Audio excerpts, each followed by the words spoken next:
গীতাতে ভগবান কি বলেছেন?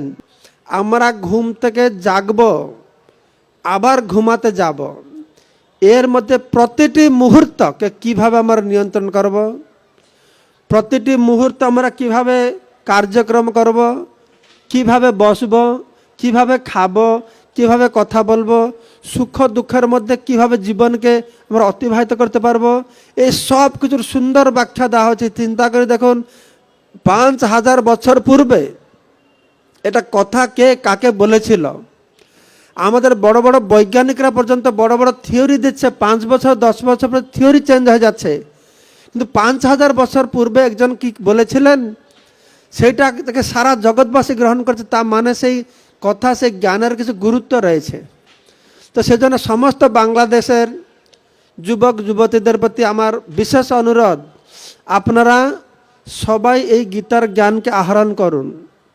গীতার জ্ঞানের মাধ্যমে সর্বপ্রথম কর্তব্য হচ্ছে নিজের কর্তব্য কর্ম করুন। ভগবান কৃষ্ণের প্রথম কর্তব্য কর্ম কর, তারপরে কি হবে? অর্জুন বলছেন কর্তব্য কর্ম, আরে কর্ম করলে তো বন্ধনে পড়ে যাব, তাহলে তো আমাকে পুনরপি জন্মম পুনরপি মরণম পুনরপি জননী জঠরে শয়নম। আমাদের লোকেরা বলে আরে কর্ম কর কর্ম কর, কর্মই ধর্ম কর্মই ধর্ম, work is warship, work is warship, খুব ভালো। কিন্তু কেউ জানে না যে ওয়ার্ক ইজ ওয়ারশিপ, সেই ওয়ার্ক, সেই কাজটাই, কর্মটাই তোমার বন্ধনের কারণ হবে। তুমি পাপকর্ম করো বা পুণ্যকর্ম করো, দুটোই কর্ম তোমার বন্ধনের কারণ হবে। তাহলে তার সমাধানটা কি? অনেক জ্ঞানী গুণী মানুষেরা গীতায় কি বলা হয়েছে বলতে গিয়ে শুধু বলে তুমি তোমার কর্তব্য কর্ম কর, বা সেখানে থেকে থেকে যায়। তারপরে কৃষ্ণ কি বলেছেন সেগুলো কেউ চোখ খুলে দেখা না। তারপরে কৃষ্ণ কি বলছেন? না, কর্তব্য কর্ম করে যদি সেটুকু থেকে যাও, তাহলে কর্মফলে তুমি ভোগবে। জন্ম মৃত্যু জরাব্যাধি এই সংসার চক্র আবর্তে ঘুরতে থাকবে। তাহলে এখনই সমাধানটা কি? এর সমাধান হচ্ছে যজ্ঞার্থাৎ কর্ম ন অন্যত্র লোকয়ম কর্মবন্ধন মদর্থ কর্ম কৌন্তে মুক্ত সঙ্গ সমাচরেত।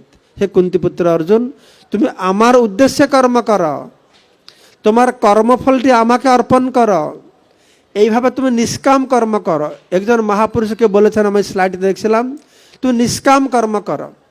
বিবেকানন্দ বলছেন কর্মের ফল আশা না করে কাজ করো। আমি বলতে পারি কর্মের ফল আশা না করে কাজ করো, কিন্তু কে করতে পারে, কিভাবে করবে, সেটা কিভাবে কর্ম করলে কর্মের ফলের আশা থাকবে না, সেটা কৃষ্ণ গীতায় বলেছেন। যে কর্মফলটি তুমি আমাকে অর্পণ যদি করো, তাহলে সেই কর্মের পাপ পুণ্যের ভাগী তুমি হবে না। যত করসি যত অশ্নসি যত জুহসি দদাসি যত যত তপস্যসি কৌন্তেয় তৎ কুরুষ্য মদর্পণম। হে কুন্তিপুত্র অর্জুন, তুমি যা করো, তুমি যা খাও, তুমি যা পূজা করো, তপস্যা করো, দান করো, আমার উদ্দেশ্যে দাও। তো কিভাবে বুঝবো? আর আমি তো খাই, আমি যেটা খাই ভগবানকে নিবেদন করে সেটা খাবো, বাস। খুব সিম্পল জিনিস। এইভাবে আমার কর্মকে আমি ভগবানে অর্পণ করতে পারবো। তো প্রথমে বলছেন কর্তব্য কর্ম বা সকাম কর্ম করো, তারপরে বলা হচ্ছে না, কর্মের ফলটা তুমি ভগবানকে দিয়ে নিষ্কাম কর্ম করো।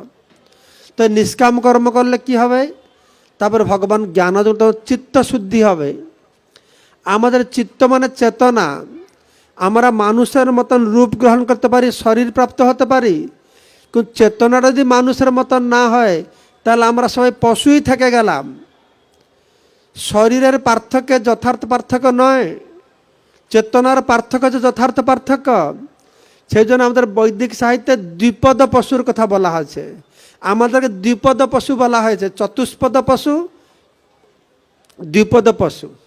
মানুষের মতন রূপ পেলেও যদি চেতনাটা পশুদের মতন থাকে, চেতনা যদি আহার নিদ্রা ভয় মৈথুনকে কেন্দ্র করে থাকে, জীবনের লক্ষ্য যদি আহার নিদ্রা ভয় মৈথুন, ইয়ার উপরে আমি কিছু জানি না, তাহলে কি হবে না, আমাদের অবস্থা মনুষ্য জন্ম লাভ করেও আমরা নিষ্ফলভাবে পশুতুল্য এই মনুষ্য জন্ম বিফলে আমরা অতিবাহিত করব।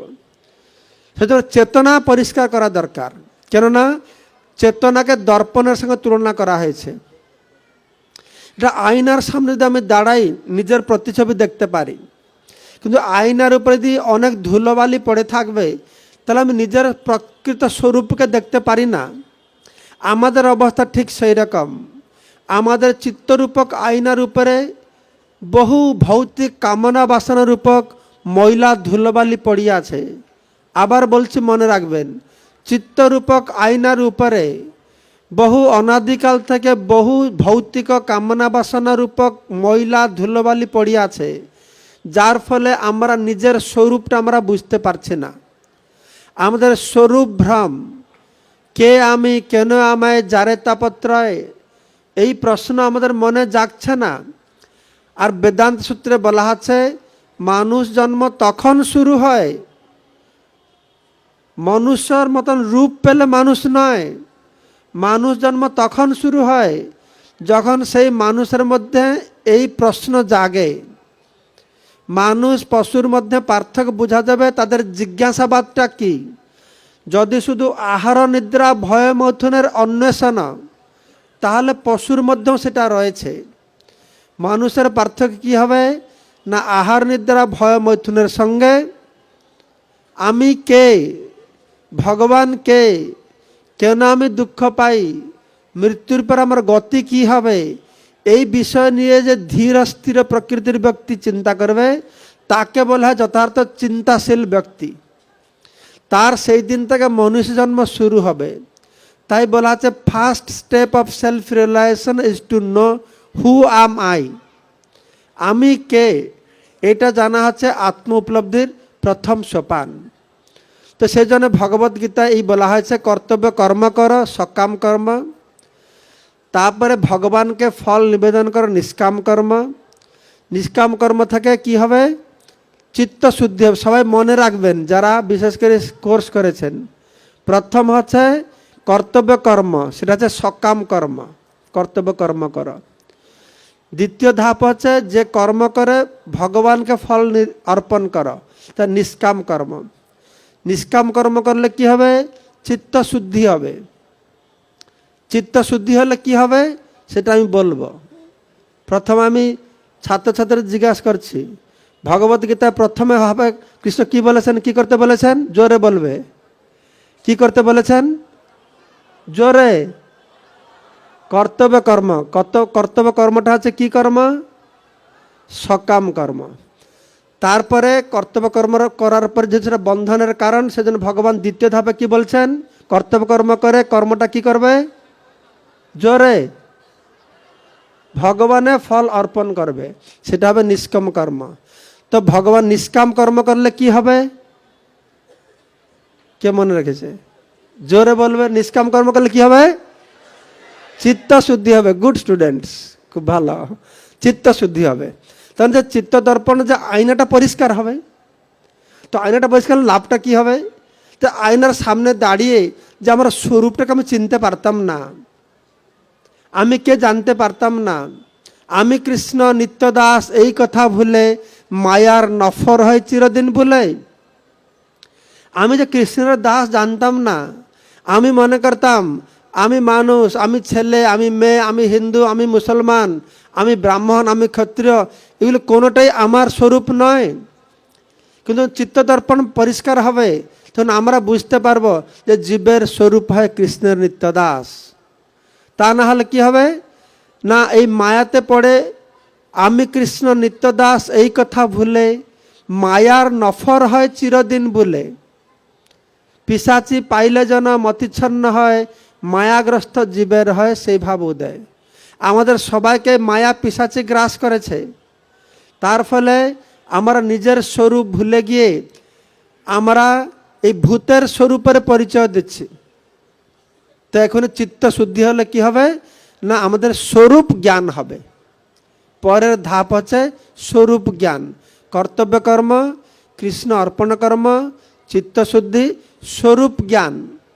এই স্বরূপ জ্ঞানটিতে আমরা বুঝতে পারবো যে আমি কে, আমি এই দেহ নই, আমি মন নই, আমি বুদ্ধি নই, আমি ভগবান নই।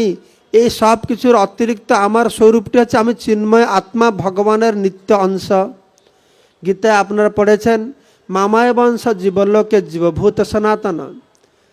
আমরা সবাই ভগবানের অংশ। এই জ্ঞান হচ্ছে ভগবত গীতার এক্স ফর্মুলা। আমরা সবাই ভগবানের অংশ, আমরা সেই ভগবানের দাস। এটা হচ্ছে আলজেব্রা, যেন এক্স ফর্মুলারে সব কিছু ইকুয়েশনকে সমাধান করতে পারেন।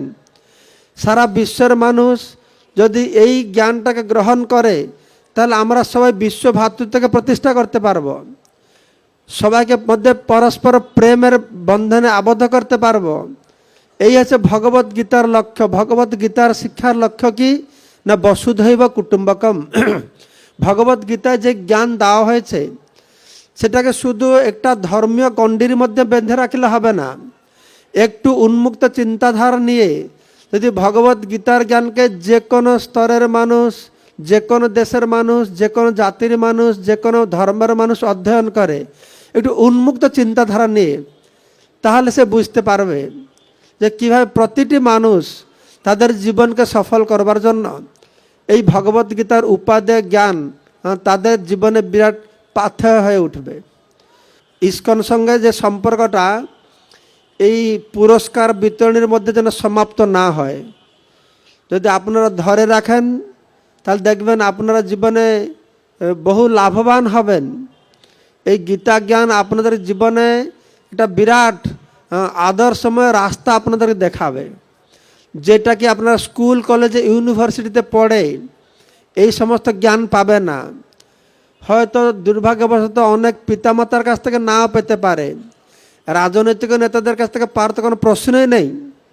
কিন্তু একই সঙ্গে আমি দৃঢ় গলায় বলবো, স্বরে বলবো, যদি ভগবত গীতা জ্ঞান ব্যতিরেকে, ভগবত গীতা জ্ঞানকে জীবনে প্রয়োগ করা ব্যতিরেকে আমরা এই মনুষ্য জন্মটাকে শেষ করি, সমাপ্ত করি, তাহলে একটা বিরাট লস, ক্ষতি আমাদের জীবনে।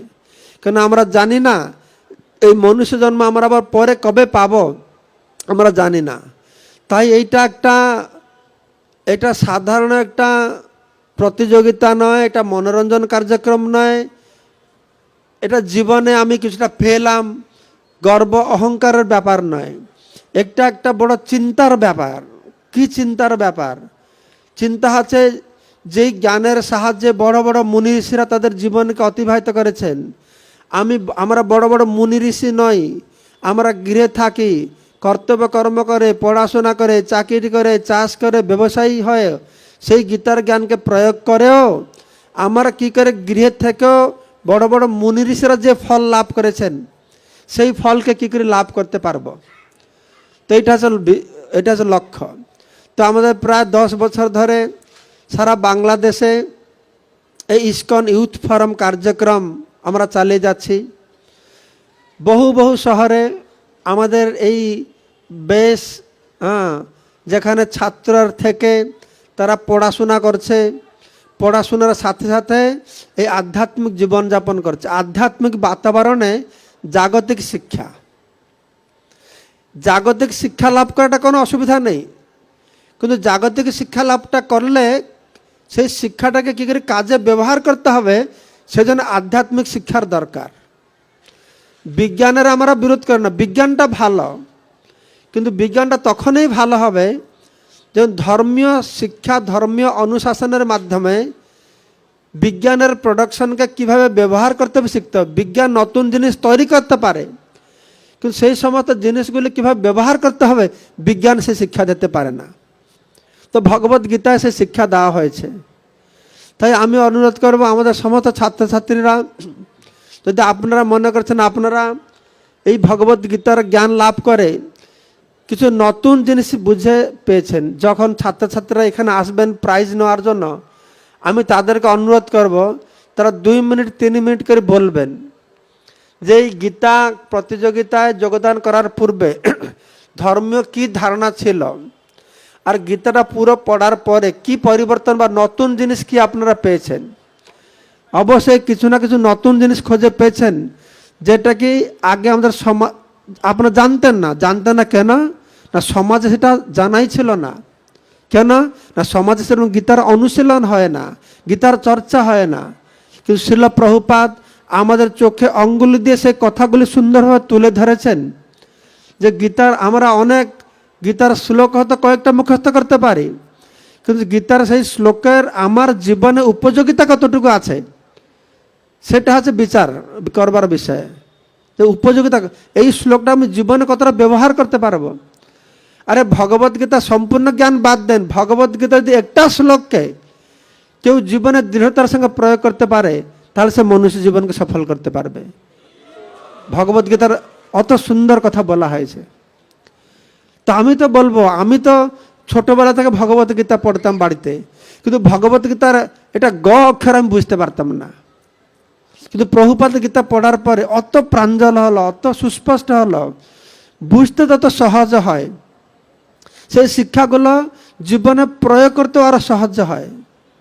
আর সেই জ্ঞান পাওয়ার পরে আমি নিজে উপলব্ধি করেছি, আর বহু বহু মনীষীদের কাছ থেকে শ্রবণ করেছি। এমনি মনে করবে না যে বড় বড় মানুষদের জীবনে সুবিধা অসুবিধা বিষাদ ইত্যাদি নেই, না, সবার মধ্যে রয়েছে। কিন্তু তারা এই গীতার আশ্রয় নিয়ে, আমরা ছোট স্তরে আছি, আমাদের ছোট সমস্যা, যারা বড় বড় মানুষ রয়েছে তার বড় সমস্যা রয়েছে, কিন্তু গীতার জ্ঞানের সংস্পর্শে এসে তারা বহু বাধা বিঘ্ন বিষাদগ্রস্ত অবস্থা, সুবিধা অসুবিধা সুখ দুঃখ সবকে অতিক্রম করে তারা নিজেকে কি করেছেন না দৃঢ়ভাবে স্থাপন করতে পেরেছেন। সেই জন্য আপনারা যে 600-700 ছাত্রছাত্রীরা এসেছেন, আপনারা বহু ভাগ্যবান ভাগ্যবতী। আমি আশা করব আমাদের এই আপনারা সবাই এই গীতার শিক্ষা দৃঢ় করে জীবনে প্রয়োগ করবেন। আপনাদেরকে এই বিষয়ে প্রশিক্ষণ দেওয়ার জন্যে আমরা আরও সুন্দর সুন্দর পরিকাঠামো তৈরি করব। গীতা ক্লাব ইত্যাদি বিভিন্ন প্রকার পরিকাঠামো তৈরি হবে, যাতে আপনারা এই গীতা প্রশিক্ষণ করতে পারবেন। আমাদের গীতা স্টাডি কোর্স রয়েছে, করেসপন্ডেন্স কোর্স রয়েছে, গীতা সারতত্ত্ব কোর্স রয়েছে, বিভিন্ন প্রকারের ব্যবস্থা রয়েছে, যার মাধ্যমে এই ভগবত গীতার এই মহান জ্ঞানকে মানুষের কাছে আমরা পৌঁছে দিতে পারবো।